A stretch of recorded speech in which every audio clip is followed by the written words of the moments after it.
बहू का तकिया कलाम। सिद्धि की एक आदत थी। उसे इंग्लिश के शब्दों को अपनी हर बात के बीच में बोलने का बड़ा शौक था, खास तौर से स्टॉप। स्टॉप मम्मी जी, ये क्या कर रही हैं? बिल्कुल स्टॉप हो जाइए। कितनी बार कहा है कि किचन में कुछ भी सामान इधर उधर करने से पहले पूछ लीजिए। अरे क्या स्टॉप स्टॉप करती रहती है। तेरा बस चले तो पूरी दुनिया स्टॉप करा दे। और हाँ, सामान इधर उधर नहीं, मैं बस ये देख रही थी कि चीनी कहाँ है। चाय पीने की तलब थी। स्टॉप मम्मी जी, अब ये मत बोलिए कि आपको ये भी नहीं पता कि किचन में चीनी कहाँ होती है। सास को सिद्धि की बात बिना सर पैर की लगती है। वो उससे बहस नहीं करना चाहती, सो वहां से निकल जाती है। सिद्धि कमरे में।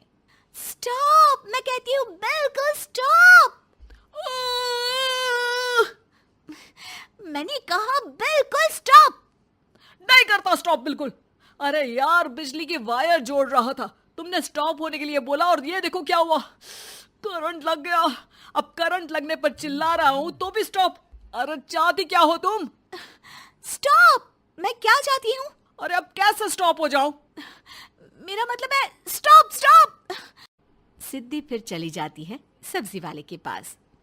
भैया, वो बैंगन किलो और आलू 5 किलो। Stop stop. काफी देर होने के बाद भी सिद्धि को उसका सामान नहीं मिलता।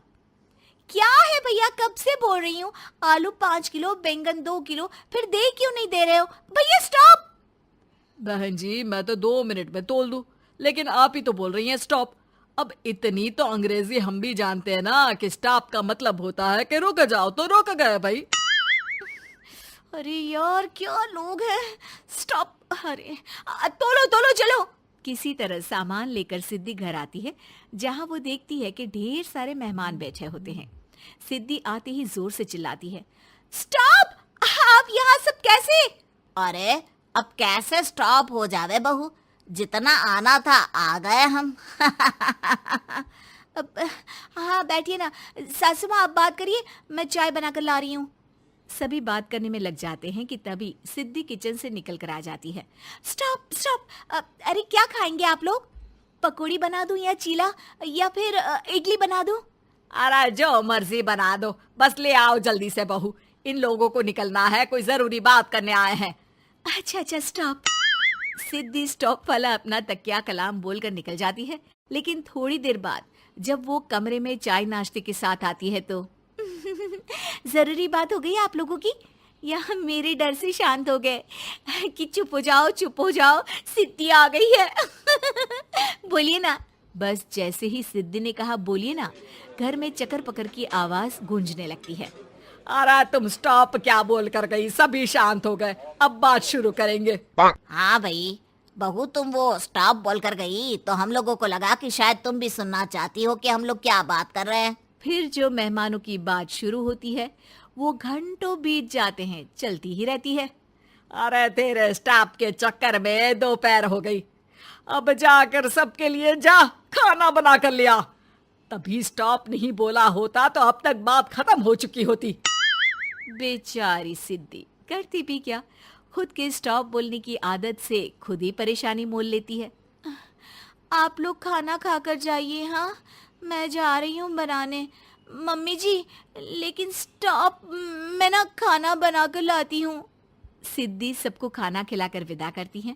पूरी तरह से थक चुकी सिद्धि शाम को पार्क में वॉक करने जाती है। स्टॉप यार, आज तो मैंने बहुत खा लिया, पेट लग रहा है कि फट ही जाएगा। सहेली एक जगह खड़ी होकर सिद्धि की बातें सुनती है। सिद्धि उसे दिन भर की सारी बातें कहती हैं। स्टॉप यार स्टॉप, चल मैं घर जा रही हूँ। सोचा था थोड़ा वॉक कर लूंगी, पेट हल्का हो जाएगा। सारा दिन काम कर करके थक भी गई थी, लेकिन यार तेरे कारण बस खड़ी ही रह गई। वैसे तो पार्क करने क्या आई थी? और यार बड़ी अजीब लड़की है, मैंने कितनी बार बोला कि मैं वॉक पर आई थी, लेकिन तू स्टॉप स्टॉप बोलकर रोक लेती थी मुझे। यार प्लीज अब तू जा, मैं वॉक करके ही घर जाऊंगी। ओ यार, वो स्टॉप तो मेरा तकिया कलाम है। घर के सभी लोग सिद्धि के स्टॉप से परेशान थे। वे कभी उसके बोलने पर स्टॉप हो जाते तो मुसीबत आ जाती, कभी नहीं होते तो भी मुसीबत आ जाती। अरे मैं तो इस बहू के तकिया कलाम से परेशान हो गई हूँ। अरे कोई तो उसकी ये आदत हटाए। देखो माँ, ये जो आदत होती है ना, जब तक खुद की जान पर न बन जाए आदत छूटती नहीं। अरे उसकी जान पर बनाए उससे हमें क्या, हम लोगों के लिए तो ये परेशानी का कारण बनती ही जा रही है। उधर सिद्धि खुद सोचती है, अरे यार, पहले बाजार से देर, फिर दिन का सारा खाना, और फिर पार्क में मैं टहल भी नहीं पाई। क्या करूं? इस तकिया कलाम के कारण मैं खुद ही परेशानी झेल लेती हूँ। एक काम करती हूँ, आज से सोच समझ कर बोला करूंगी। बहू स्कूटी उठाती है और निकल जाती है, लेकिन जैसे ही वो बीच चौक पर पहुंचती है, स्कूटी फिसल जाती है और वो नीचे गिर जाती है। हाय रे, कोई तो बचाओ, किसने टक्कर मार दी मुझे? कितना दर्द हो रहा है, कोई तो डॉक्टर के पास लेकर चलो। स्टॉप। बस जैसे ही बहू स्टॉप बोलती है, सारे वहीं रुक जाते हैं।